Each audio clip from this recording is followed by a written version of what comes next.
Merci de nous retrouver pour la seconde partie de cette édition. La première dame du Japon, Aki Abe, a déclaré qu'elle a à nouveau visité le sanctuaire controversé de Yasukuni à Tokyo.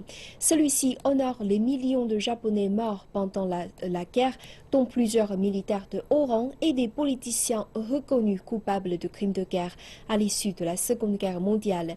Lu Kang, porte-parole du ministère chinois des Affaires étrangères, a déclaré que le gouvernement chinois espère que le Japon pourra respecter sa parole sur les questions relatives à son histoire pendant la guerre. La position chinoise sur les questions relatives au sanctuaire de Yasukuni est claire et cohérente. Nous pressons le Japon de considérer et de profondément se repentir de son histoire d'invasion, de dresser une frontière totale avec le militarisme et de faire des efforts sincères pour accroître la confiance mutuelle et pour procéder à la réconciliation avec ses voisins asiatiques. Quant aux problèmes relatifs à la correction de leur vision de l'histoire, nous espérons que le Japon reste fidèle à lui-même, respecte sa parole et soit cohérent.